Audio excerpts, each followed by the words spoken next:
Hi, this is Chris Hoy. Thank you for joining me on Create with Chris for this acrylic painting tutorial.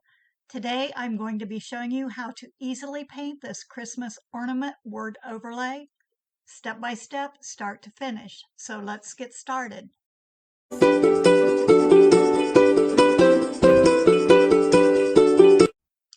The surface I'm using is a two-piece overlay, and I am prepping it with a multi-purpose sealer. This will just ensure that the paint's going to stick well, the pieces are going to glue together and stay glued together, and it just makes a nice smooth base to paint on. I'm using my brush to paint the medium away from the outer edges, or towards the outer edges, and that just helps to keep the paint or the medium from dripping down the side edges. That's always an issue later on, so if you're careful on how it is applied in the beginning, that eliminates that concern. I decided to try a sponge spouncer to apply the medium. Seemed to work really well with all these cutouts. I didn't want to have to be concerned about the drips. So I just put a nice, smooth, even layer across the cutouts on the top as well. Give it a quick dry. Now I did speed it up just a little bit so that it goes quite a bit faster.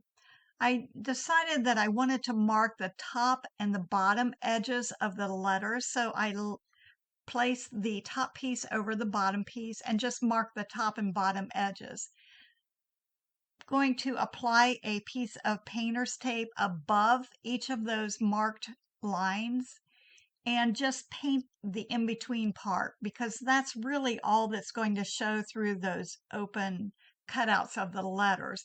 That way, again, I won't have to worry about any paint running down the sides and trying to have to go back and touch all of that up. I am applying Snow White with my 3/4 inch oval wash. It's going to take a couple coats. I think I actually did put 3 coats on, but I put very light coats on. I want to make sure that it's not thick and heavy. These two pieces have to be glued together, so you have to keep in mind that you don't want a thick base or build up between those two layers. Just give it a quick dry to make sure that it's nice and opaque, and it's going to be a good solid background. To create the peppermint stripes, I positioned the striped stencil and anchored it down with a couple pieces of painter's tape so it doesn't move around. Loaded my spectacular stencil brush with True Red, wiped the excess off on a piece of paper towel, and lightly stenciled the stripes. 2 light coats always will provide the best results. If the paint is too thick or too heavy, you're going to get that run under the stencil that gives you those uneven edges that are very annoying. So 2 light coats is going to give a really nice stripe. And because the stencil is not the size of the piece, I have to position it again, anchor it down, and then I will stencil the rest of the stripes with True Red as well. The tape I left on underneath, that's going to help mask off, so again, we don't have to worry about any over painting or over stenciling and getting it somewhere where it doesn't need to be. For some reason, my tape didn't stick well and the stencil kind of moved, so keep an eye on that because that can cause some problems. If it shifts around while you're stenciling it, you won't get those really nice, sharp, tight stripes. I thought this was a really fun way to create interest in the background without becoming too over busy. I am using my spectacular stencil brush. This is a stencil brush that I designed. I am not a stenciler, and I had a terrible time with the stiff, heavy stencil brushes that you find on the market. I wanted a stencil brush that was really soft, almost similar to a paintbrush that I could actually use for multiple purposes. So in addition to stenciling, it's great for dry brushing. I can create cheeks. I can just give that wispy dry brush look in conjunction with a stencil. It just is beautiful to work with. But my favorite part about this stencil brush, I wanted a stencil brush that I could just wash out and go on to the next color without having to wait until it dries. If you're using a bristle brush for stenciling, you have to let it dry or you're not going to get good performance out of it. Pay attention to your stencil. Remember I said mine shifted, so I had to kind of, as I was putting my second layer on, I had to shift the stencil again so that everything matched up. You don't have to be too fussy about it, but keep an eye on the little details because that does make a difference. Took a little bit of deep burgundy and I'm just kind of dry brushing or stenciling along the top and the bottom. It's going to deepen those top and bottom areas. Put the top piece on to make sure that all of the stencils, all the letters will be covered with the background.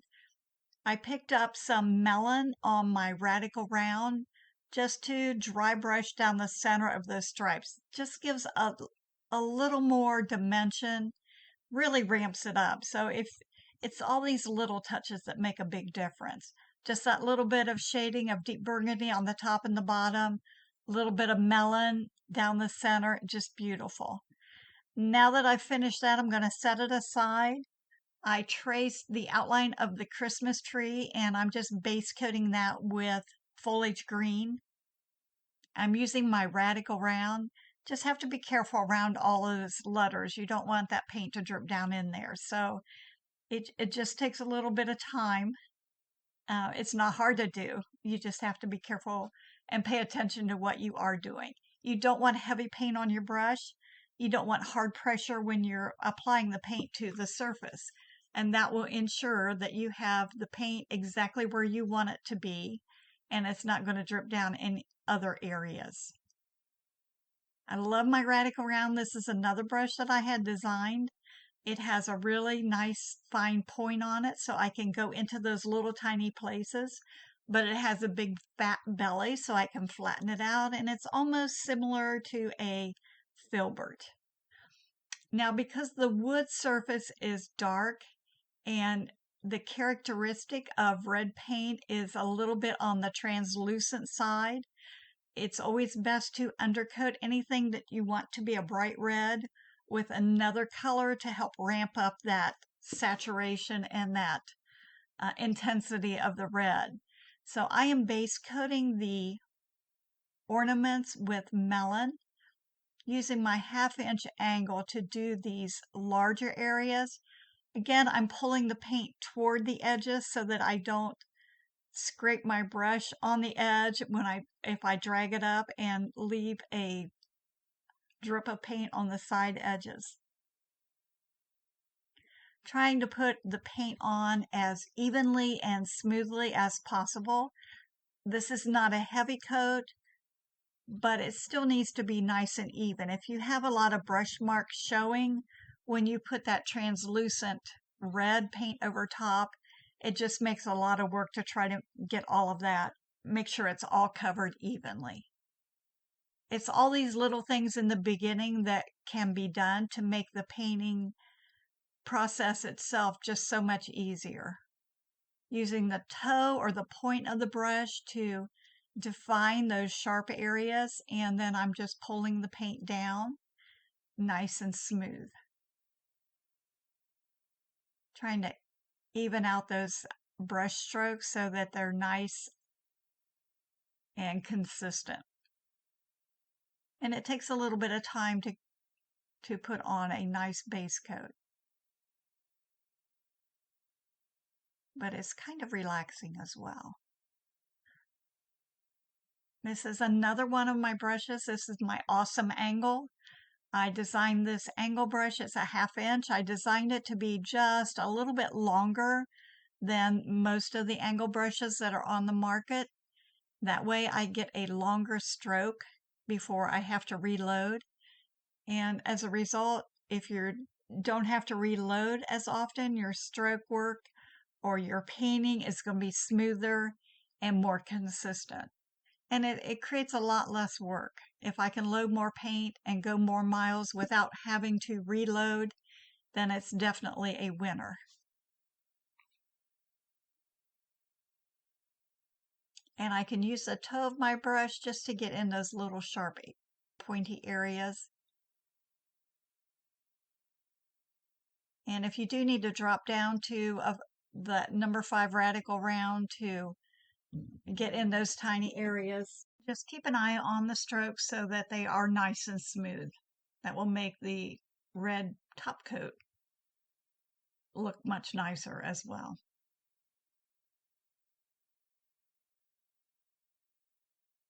Just about finished.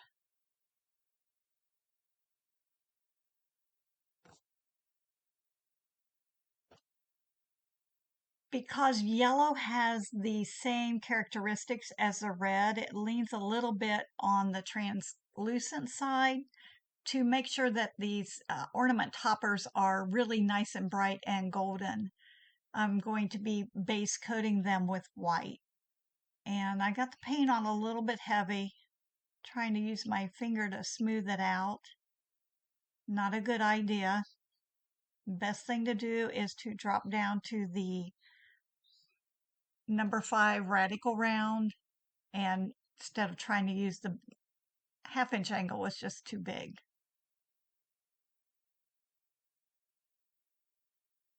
I thought if I was able to put it on with one swift stroke that it would be a lot easier, but I think I worked a lot harder trying to make sure it was nice and smooth as opposed to just using the radical round. And white doesn't cover real solid and opaque, so as long as you get a nice even coverage on it, it's going to work well for a base for the gold. Using fawn to base coat the trunk of the tree, and I did use my radical round to apply that. Forgot to do the star, base coat it in white also, since it's going to be a yellow or a golden star. And I used my radical round to apply the paint for that. There we go. Use that radical round to do those ornament hooks, and it just was so much easier.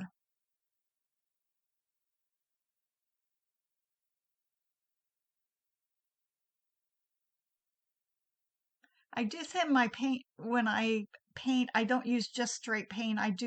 My brush is moist, and this is the second coat. I don't use heavy paint, so that first coat was very, very thin. And it is a lot easier to put 2 base coats of white on instead of trying to put the yellow on really strong and heavy. But by doing the base coat nice and smooth, that yellow is going to just really pop and be beautiful. And the radical round worked perfectly. I was going to take that part out, but I thought it was kind of important to see what works and what doesn't work. Putting a second coat of foliage green on the Christmas tree. Everything usually needs at least 2 nice smooth coats.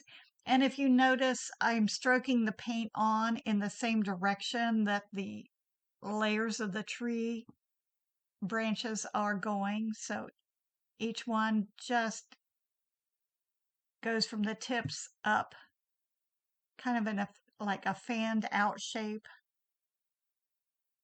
That way, if there are any brush strokes that are visible, they're just going to look like foliage. And remember, when you do the center part, even though those letters are cut out, you still have to maintain that direction of the growth of the foliage. So you want to make sure it goes up and not across, like up and down and not across.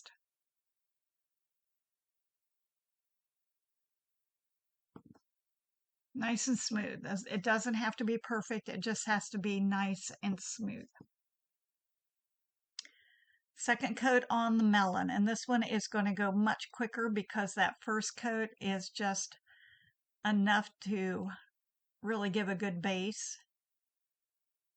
And that's one of the issues with red. If you want a nice strong red, you have to have a nice strong base underneath of it. And I have used yellow underneath the red, orange underneath the red.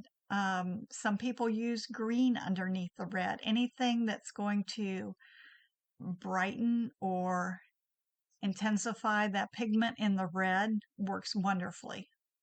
If I were to put the red directly on that wood grain color, it would probably take 4 coats to cover it evenly. And even at that point, it would not be bright. It would be very dull and very dark.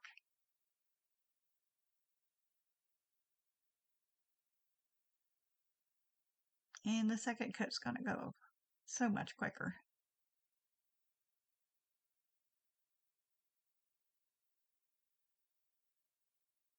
I think I decided to go with my radical round in those little areas, just a little bit more precise control. And with the second coat, I wanted to have that more exact edging on it. So I've got one brush in each hand. That way I keep it available if I want to switch out quickly. I just grab one. Just use, if your paint's not flowing well, make sure you put a little water on your brush. The paint has to be very fluid. The paint is not heavy, but it is nice and smooth. And it's because I have just that right amount of moisture on my brush. And you'll be able to tell if it's dragging or if the paint's real thick and not moving well, then you don't have enough water on your brush. And your brush doesn't need to be drippy, it just needs to be able to move the paint easily, smoothly, fluidly. And again, I'm just making sure that my brush strokes go towards any cut edges so that I don't have any paint that's going to drip down in those on those side edges. And it looks like I'm painting fast, but remember the film is sped up for this video.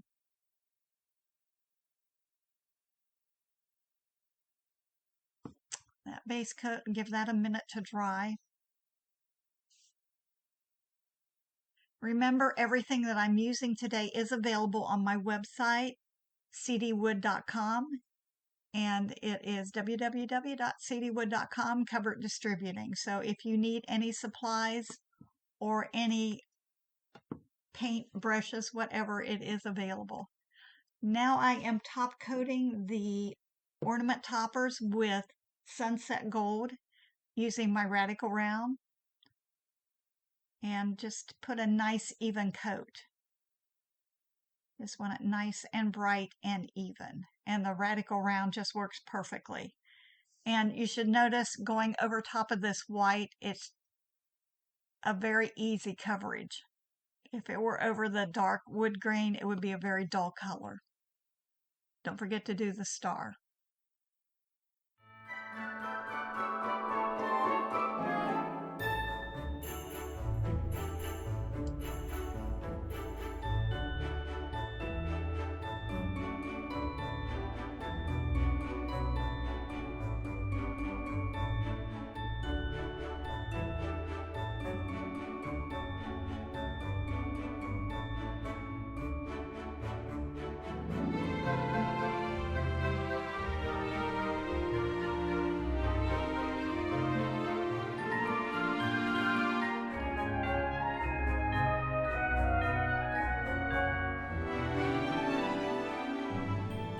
I am top coating the melon base coated ornaments with True Red. And because I'm using just a very light layer of paint, this also will take at least 2 coats to cover it nice and evenly. You don't want it so heavy that that melon doesn't let that red glow. So you want to just put nice, thin, even coats on, brush it out smoothly, The first coat's not going to look great, but by the time you put the second coat on, it's going to be absolutely beautiful.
As I'm getting closer to the end of the string of ornaments, you may notice that I'm painting almost each ornament individually, and I try to stroke the ornament as if it were a single ornament. So if it has a curve to it, my brush strokes will also have a curve to them.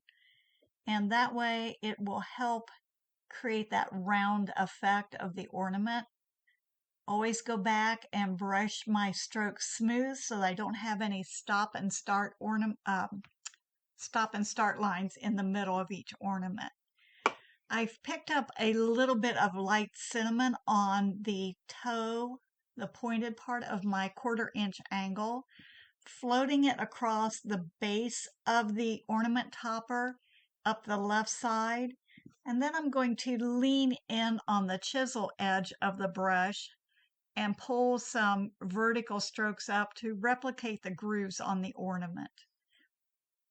Adding a little bit of shading around the hanger part of the topper to give a little bit of shading on that as well. So stroking across the bottom and pulling it up on the chisel edge. That way you don't have to mess around with a couple different brushes. Just quick and easy. Don't need to overthink it. It's just a simple project. It's just a fun, quick way to add the shading quickly. And because we're going to go back and add so much more to just the shading and the highlighting on the topper, this initial base coat of the shading is not that imperative. You just want to get the bones of the shading in there. And make sure that you keep it a light shade. You don't want to turn it, you want to keep it that nice yellow. You don't want to turn it brown. And as it dries, it's going to dry just a little bit darker, but we'll have a couple more shades to put on there and some more highlights. So it will make a big difference by the time it's finished. And my paint is very loose. You can see that I went back and wiped it and redid it because it's very fluid and movable. I can take my floating and I can move it around and move it around. And if I don't like it, I can just keep moving it until I'm satisfied with it.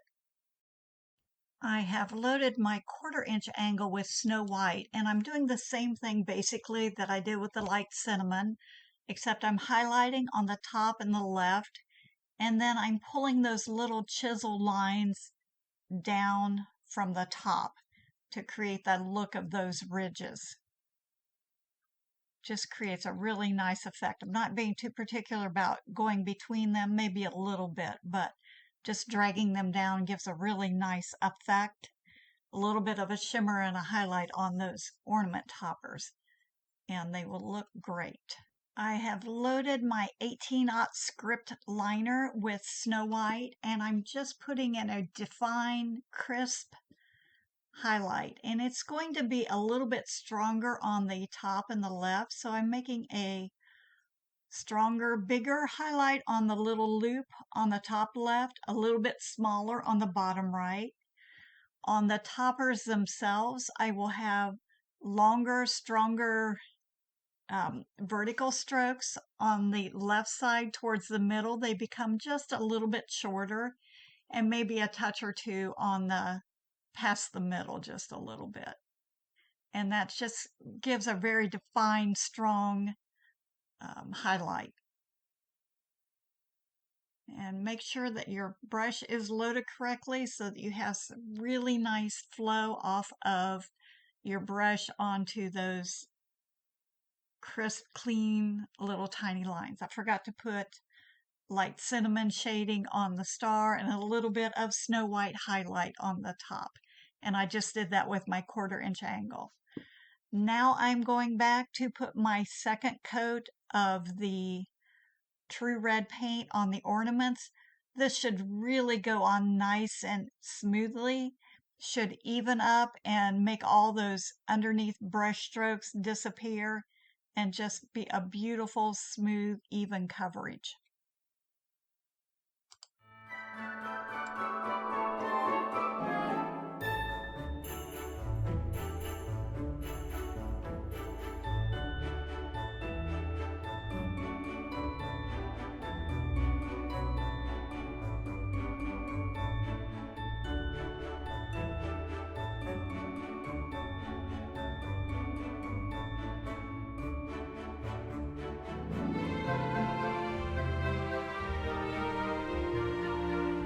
I have picked up a little bit of light cinnamon on my 1/4 inch angle. I'm stroking in a little bit of textured bark on the trunk of the tree, just kind of smoothing it out. Next, I have some plantation pine. I'm using my 1/2 inch awesome angle, and I'm tucking it under the toe of the star and pulling it down. And same thing underneath each layer. And that's going to create a shadowing and a little bit of tree texture. And make sure that you keep those brush strokes coming down. I'm almost using the chisel edge of my brush to pull that darkness down. Now I have picked up some celery shoot on the toe of my 1/2 inch angle, and I did give it a quick dry so it's not wet on wet. But I'm highlighting the tips of those branches and pulling them up. Again, using the toe to lay the paint in, the chisel edge to pull it up, and kind of a wiggle float stroke so that you get that jagged texture of the brushes, and it's going to highlight it and create that nice fun edging at the same time. And make sure that you keep those lines going the same direction as they would for a tree trunk. Picked up some deep burgundy, and I'm just going to start to divide the ornaments and shade in between each one. And so it's along the bottom. The light source is pretty much the top left, so my shading is going to be every overlap and then on the bottom and the right hand side. And that just starts to divide them up and give them their little individuality. Picked up some Snow White on my radical round, and I've just kind of flattened my brush on my palette, and I'm pulling down a dry brush. I don't want a heavy stroke. I just want a bright stroke, and I'll build this. It's always best to start out light and then to go back and brighten it as much as you want. It's really hard to take that paint off at this point if you get too much. So it's much easier to kind of take it a little bit at a time. Now I want to intensify that divided line, so I'm using some black plum on the toe of my 1/2 inch angle. I think this is such a beautiful color. It really looks so nice with all of the true red and all the colors. Absolutely beautiful. Make sure that you scoop some underneath the bottom edge of the ornament topper. There'll be just a little bit of a shade there as well. Blend it out so you don't have just a real strong line, but a soft shadow. And I'm doing this with my 1/4 inch angle. 1/2 inch angle for bigger areas, 1/4 inch for the small ones. And I'm just going to go back now and deepen that shaded areas, all of the shaded areas with black plum. This is where it's really starting to come together and look beautiful.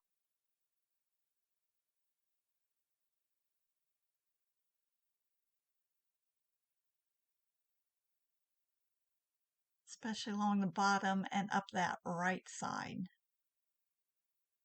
It's always easier for me to turn that piece around so it's easier for me to float that way. Always take time to look at it, evaluate it, make sure that all your shading and highlighting are equal. I'm using a mono zero eraser, and this will remove any mistakes, and I love it. It's an eraser, but if you dampen it in water, it will remove dry paint. So if you have an edge or a spot that's like a smudge of paint that's on your hand that got on your piece, a really great way to remove that.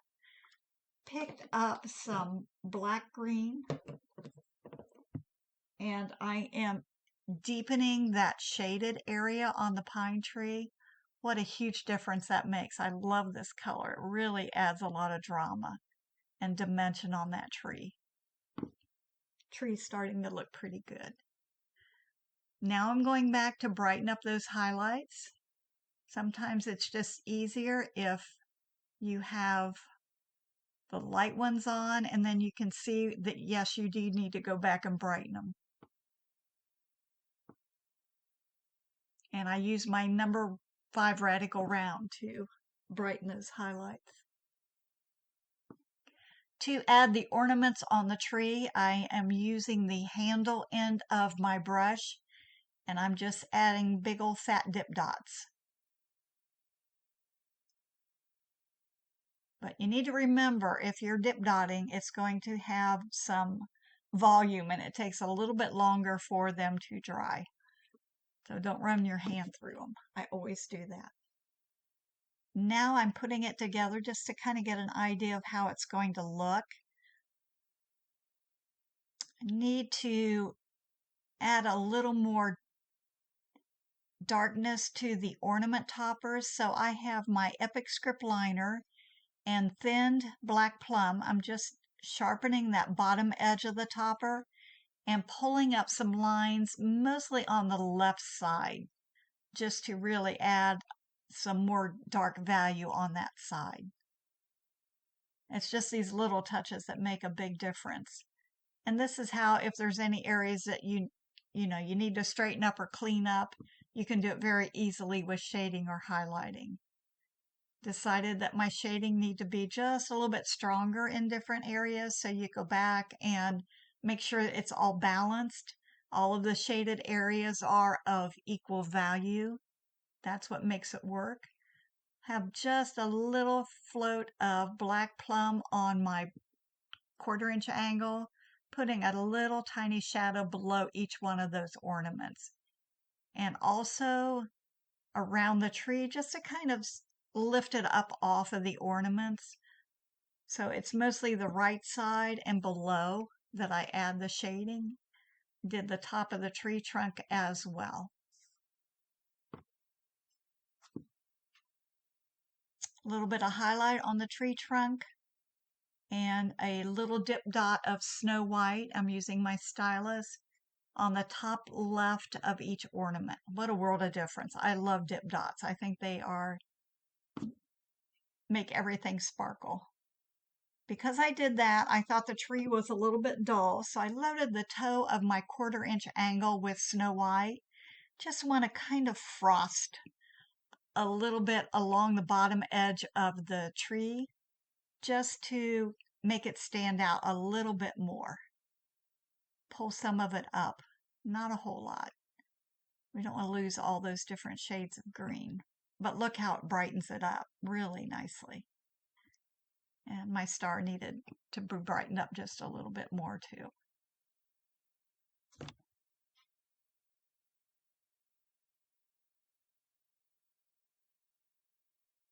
I think just a little bit of touch up here and there, but I think it looks pretty good. Now, one thing that I did on my finished piece that I didn't include in the video, I decided that the peppermint stripes in the back needed to have a little bit of glamour dust on them. So I stroked on some Starlight varnish and then just lightly dusted it with crystal glamour dust to give it a little bit of sparkle. So this is a close-up of the painting. I love how it turned out. I hope you give it a try. I'm so glad I added the sparkle. Please be sure to check out my other videos on YouTube.